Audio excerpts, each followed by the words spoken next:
Greetings, guys. Welcome back to my channel. My name is Monette, and this is my channel, Evolve with Monette. For those of you that are new here, I am a professional intuitive empath, and I have a quick message about taking them back. The them is people from your past. I don't care who they are. I don't care if it's an ex-lover. I don't care if it's a family member. I don't care if it is a significant other. But especially to those who have significant others, ex-friendships, whatever the case may be, don't take them back. They're karma for you, actually. Or they carry karma. They carry the energy signature of karma. And their karma isn't good. You've probably done a lot of work to clean your energy and to clean your soul. And if you take back somebody who wanted to have control over your life, you will be taking on their karma. It's really interesting how energy transference works. And they're not going to come into your life and say, I would like to bequeath you my karma, please.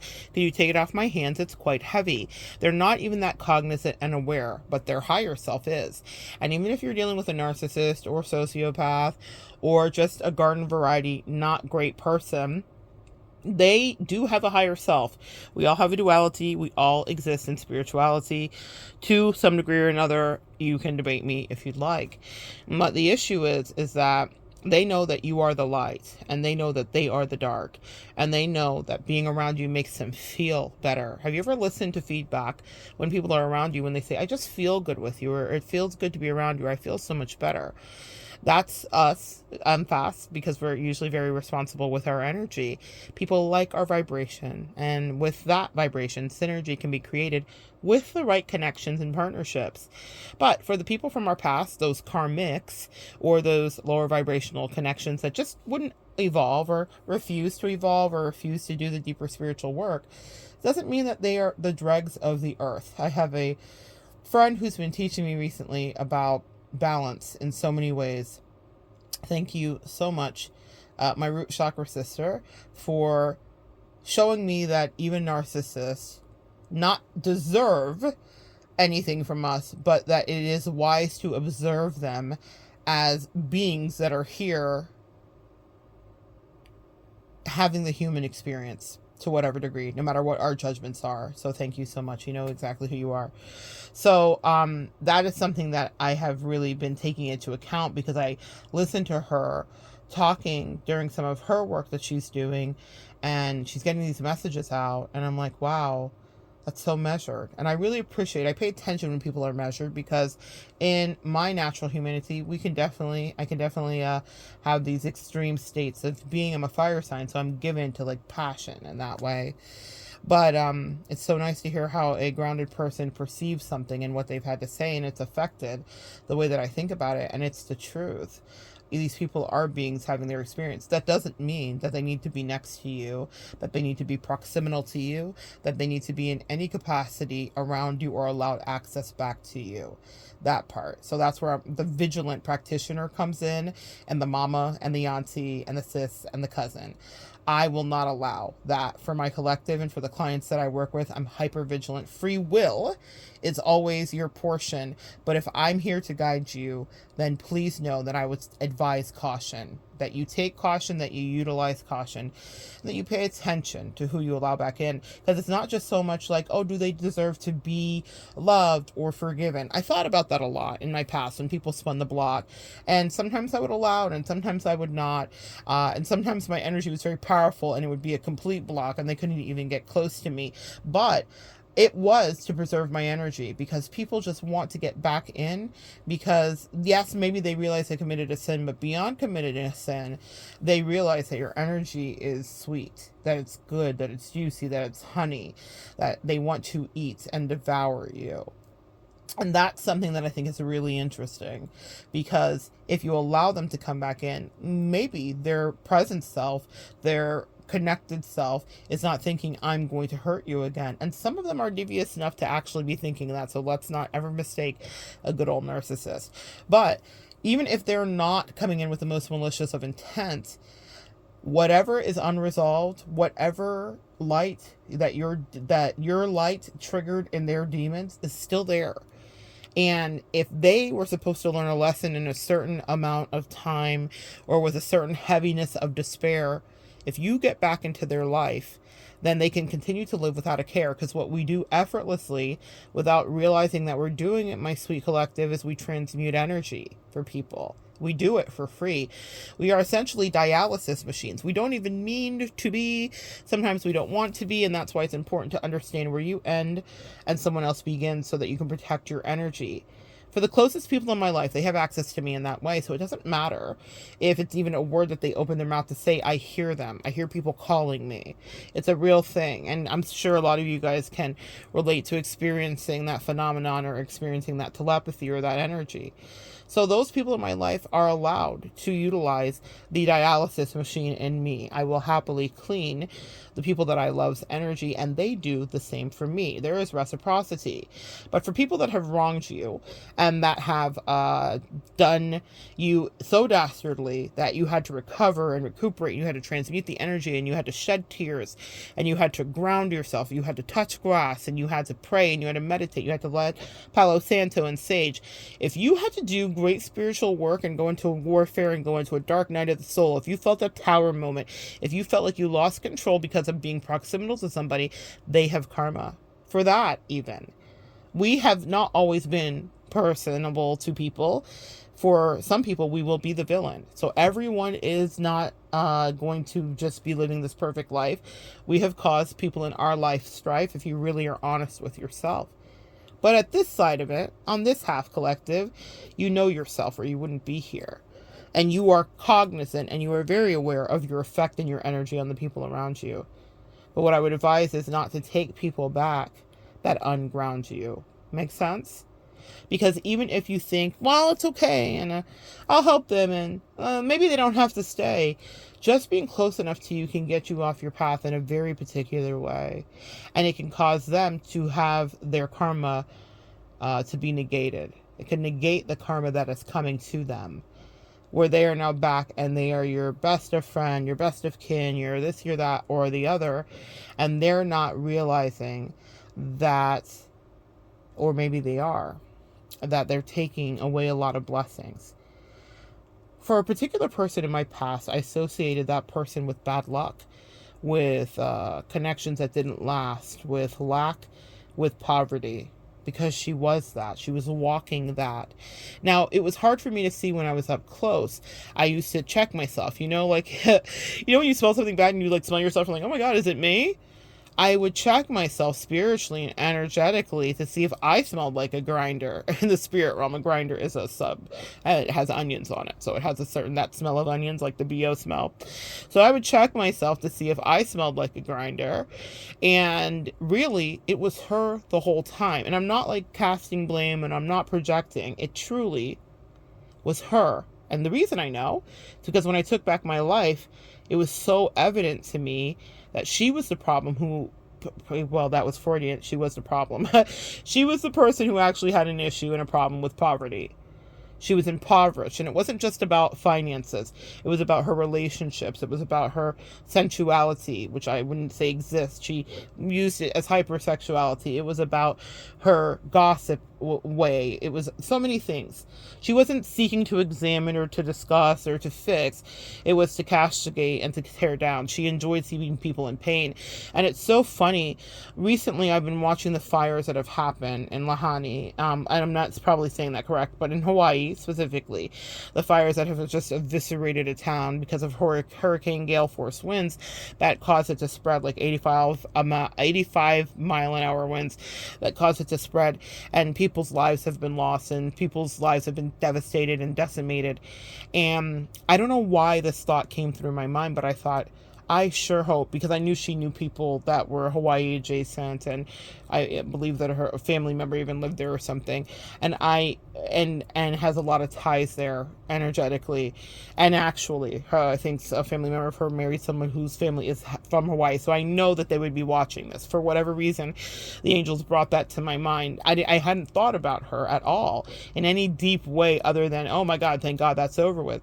But on this day, in the last few days, as I've been watching that fire rage, I thought, I hope that she doesn't have cable or the capacity to see this, because she was such a miserable person She loved, she partook in Schadenfreude, where she took pleasure from other people's pain.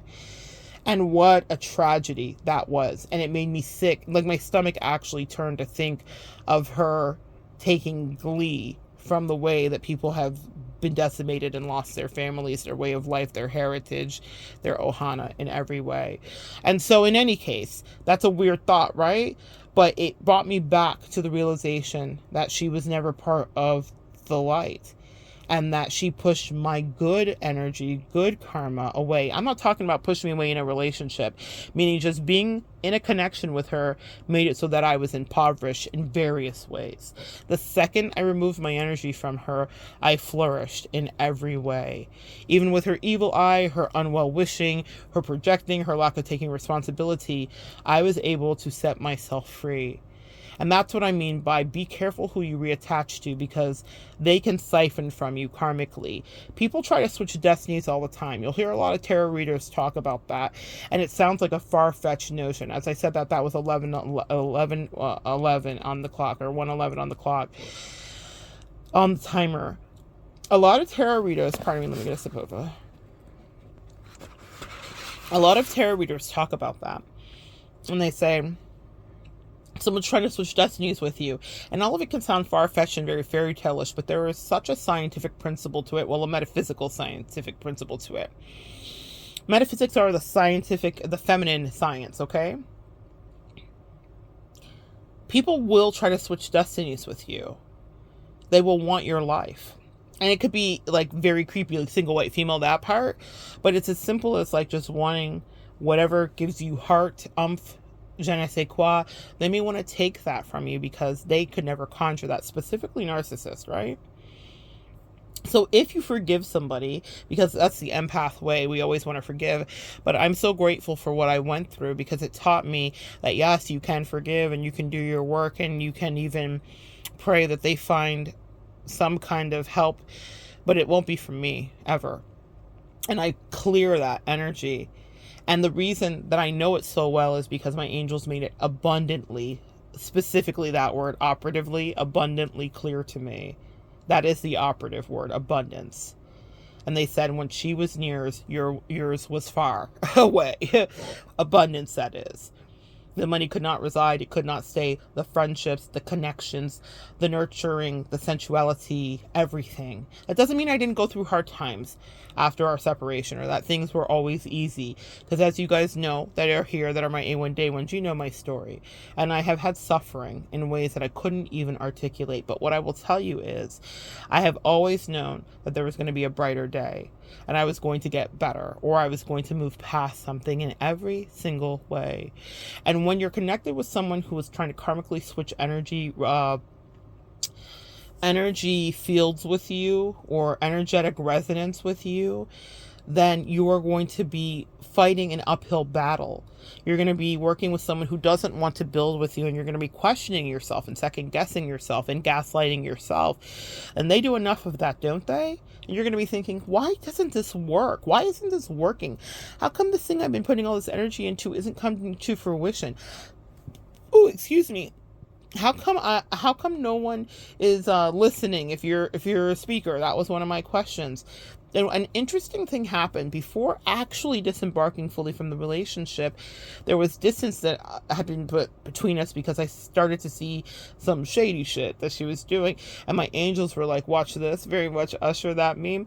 My angels were like, watch this. And they were having me pay attention to her. And I really wasn't wanting to pay attention because I was in a fair bit of denial. But because we had emotionally started to distance, then I had something magical happen. I had a bit of virility happen. I had some other magical things happen in my life at that time. And I wasn't communicating with her all the time because my angels were like, protect your energy. And it was really interesting. And she was still observing and we were still talking, but they were like, this is just a taste of the abundance we want to bring into thee, but you're connected with her and you're never supposed to bless her. Actually, it was designed that way because a lot of our quote-unquote soulmates, quote-unquote twin flames, toxic twin flames, false twin flames is what we would now know them as. We are supposed to have a contract to edify, build, and grow with one another, but that's only if someone wants to do the work. And you get a couple of false starts, right? I'm big on the rule of three. You get a couple of false starts. Everyone doesn't get everything immediately. Everyone doesn't understand the assignment. Everyone doesn't get the mission, right? And cliff notes are a thing. But what I will tell you is, with a lot of the narcissistic people or toxic people or unhealthy people in your life, you have been trying again and again and again. That would be the Ten of Wands, or that would be the World card, which would be, cyclical patterns of behavior. That's what I see sometimes when I see that.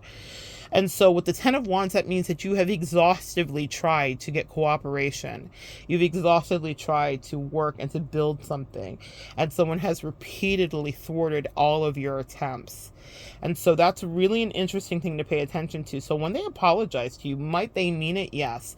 Could they really miss you? It's possible. I feel bad sometimes when I'm reading for clients and I see the remorse on the other side of the person who treated them so terribly, because I'm an empath and I feel it. I know that they mean it. But what they want is back in, because the energetic signature is delicious of my client, and they want to, and they're nutritious is what I just heard, and they want to feed again. You need to be so clear to understand it's vampiric. It is not them absolving themselves of their sin, and to a degree that too. So I offer no absolution. That's just the way my chart's set up, is that they'll have to do that with whomever they call their God, to whatever degree. They cannot get absolution ever from me, because the absolution came in the beginning part of it when I was offering them the clarity to say, let's talk about this, let's deal with this in a healthy way. Does that make sense? So if someone fought you and gave you the Ten of Wands energy and Towers and the Seven of Cups, which is confusion, and the Two of Swords, if you guys read tarot, you know these cards, then this is not a person of their word, and their words mean nothing. Could they mean sorry in that moment? I imagine, but it's because they are lacking. It's because they are hungry. It's because they are malnourished. And because you were as good as it gets, you were the best they ever had, you are definitely the one that got away. And would they like to dine in your restaurant of love another day? Absolutely. But they would also like to see if they could play you one more time. For a narcissist, that is their great fun thing. Is like, can I get you back just to fuck you over again? And this time I'm coming for blood, because how dare you have set boundaries with me? Stay away from these people. They will affect you karmically. They will try to switch lives with you. So now you're living in poverty. Just distancing myself from her as I was deciding, am I going to stay in this friendship or not, caused me to thrive so richly. I got so many job offers when I actually cut her off, so many opportunities chosen and selected, all the things that she would not do. The reason that she would not do those is because I would not do them too. Meaning, in staying in that relationship that was so unhealthy for me, I wasn't choosing me. And the universe mirrored that back to me, because they wanted me to see that the power was always with me. Message. When you allow people back in that have done you dirty, you are denying your power that you have identified, that you have claimed, that you have fought for, and that you have staked your ground in. Can you have a cordial conversation with some of them? I'm sure you can. Have I, to some degree, with some? Perhaps, yes, I have. But there are some people that I know are bad omens. They are the bad penny. They are bad luck. And if you let them back in their toxic, low vibrational, impoverished energy, you will be stuck.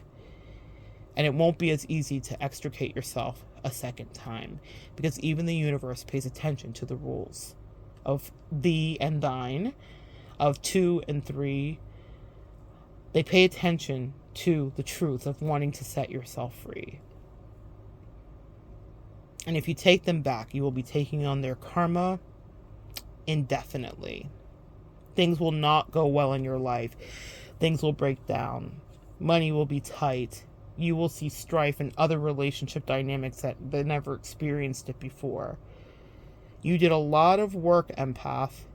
You did a lot of work, light worker. You did a lot of work, cosmic angel. You did a lot of work, Palladian, starseed. You did a lot of work, sweet, sweet person who was once in desperate need of nurturance until you rose up like a phoenix and did it for yourself. You loved yourself enough to nurse yourself back to health. And now that you are thriving and juicy and abundant, well, there's a few people around that see it and they want it. And so this is not foreboding or ominous. It's just a matter of fact. Keep those monkeys off your back. Because it's not just going to be an outward attack, it's insidious. And before you know it, your life was once this, and now it's back to that. You've worked too hard, my loves, to regress. Do not lose the ground. What you have regained, you have now found, is your freedom.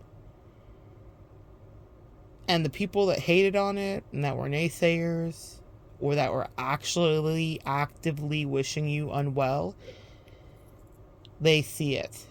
They'd like a taste of it. They don't think it's fair. They don't understand how much work you put in to get to where you are over there, away from them. And they think, this should be so easy. This would be so easy if we were just friends. They may even know that. If we were friends. And why was it easy? Because you did a lot of the heavy lifting for them. The last message that's being channeled through here. When you do all the work in a relationship, when it comes time to repair it, because one day you might be the man down, they won't come near it. They will run from it, and they will hurt you terribly, because they don't even have the equipment, the wherewithal, the intellect, or the energy, and you never made them. You enabled them. A word I hold myself very accountable for. I see the way that myself will want to rush in and just fix things and make it easy for someone. And my angels has been working with me lately, because even though I don't have great deals of toxic people around me, thank God, it's because I set my boundaries. What I do have are little tests to see. Will I still people please? Will I still go above and beyond? Will I still rush in where fools not dare?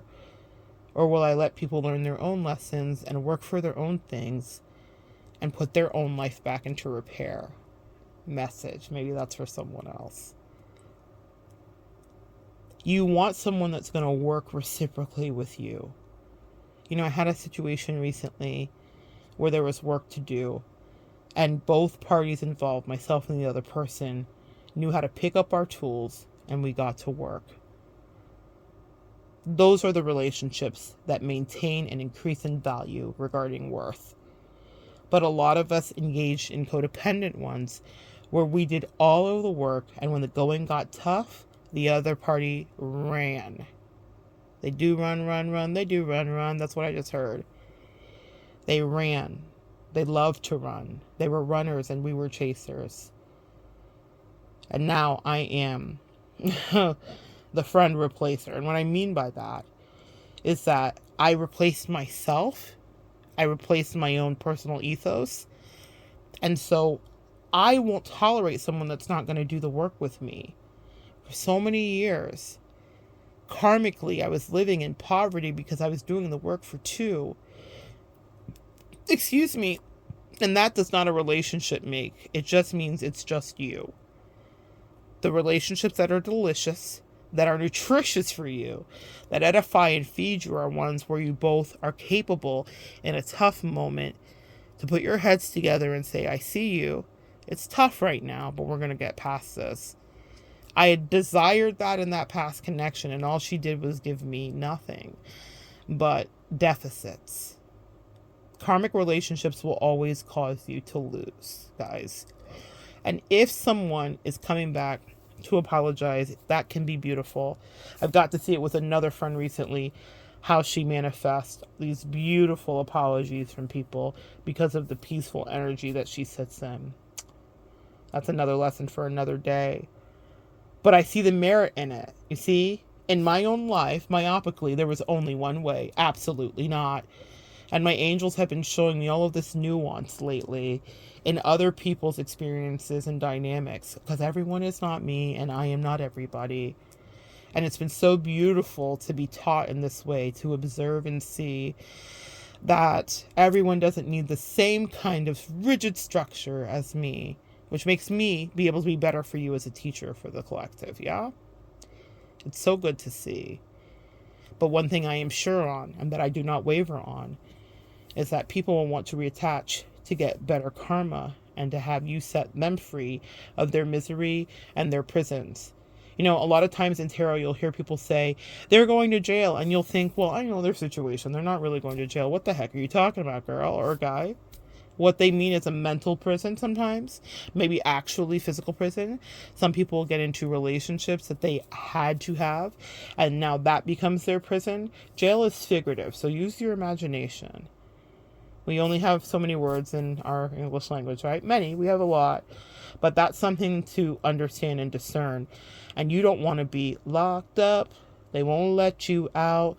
And sometimes when you let people back into your life, you end up back switching places with them. And the imbalance is not right. And then you're like, how am I now back in strife? I did so much work. And it's because just being proximal to someone can siphon your worth and all of the time and energy you've put in. Do not let the karmic switching happen. So good sharing energy with you. Come back and join me next time, guys, and we'll continue to evolve together.